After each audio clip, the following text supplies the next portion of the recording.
everyone, welcome back to Rotary Journal. I'm Alice. I want to share a fun and simple project with you today. If you're following me on Instagram, you might know that I traveled Porto, Portugal this month. So I wanted to make a notebook to document the travel. Porto is famous for its tile art called Azulejo. I love it. I enjoyed it so much while traveling. It really inspired me a lot.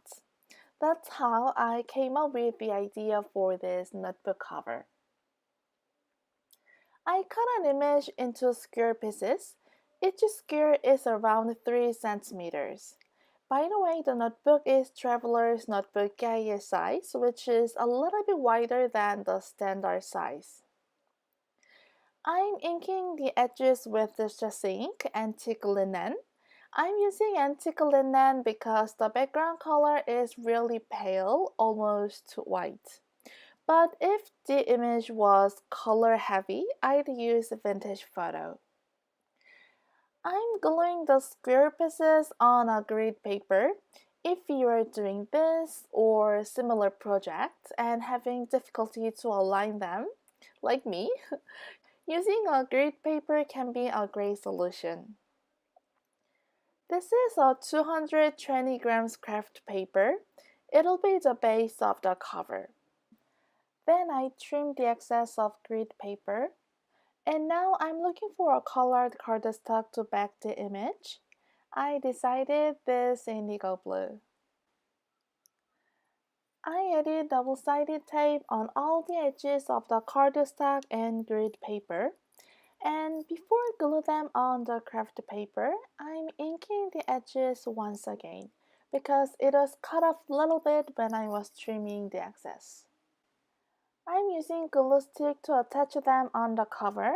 I always use double-sided tape and glue stick both when I need to glue rather big-sized papers because glue stick allows time to move when the covers touch it together, and double-sided tape prevents papers from curling. I move it onto the inside cover. This is the map we were using in Porto. I love maps, so I decided to cover the entire inside cover with the map. I added double-sided tape next to where the cover is folded. It's optional, but it helps to prevent bubbles near the hinge part. Like always, I use the UHU glue stick and I'm trimming the excess with scissors. I wanted to add a label on the cover, so I stamped Porto January 2019 on the label with an alphabet stamp set from Concord and Ninth.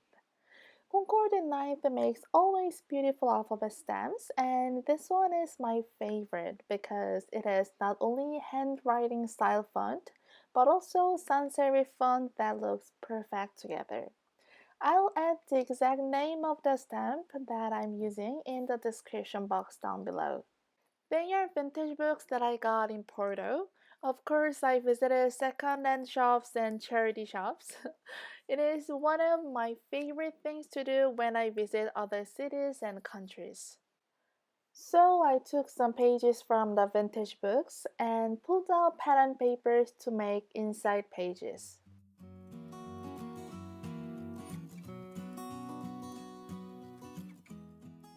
Then I made an envelope with the envelope punch board from We Are Memory Keepers. This is the easiest and the fastest way to make an envelope for me.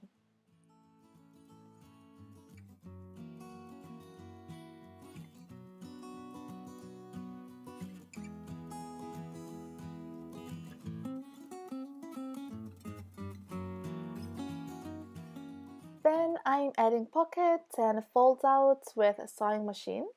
I like adding sewn elements because it adds more interest with textures. I bound it using 3-hole pamphlet stitch, and this is how to bind an envelope with pages. You just put an opened envelope in the middle of signature, bottom flap on one side and the other parts on the other side, and bind it like a normal folded paper. And then, after binding, You are going to add glue where the bottom flap and the side flaps meet. This way you will have a built-in envelope and also you can't see the binding thread inside. I hope you enjoy this process video. I love the results. I can't wait to start to journal in it. If you want to see some journaling process in this notebook, let me know in the comments. I hope this video gave you some crafting idea. If you have any questions, feel free to leave in the comment below. If you like this video, give me thumbs up so I can make more videos like this in the future. I wish you a wonderful week. I'll see you guys in my next video. Thank you for watching. Bye bye.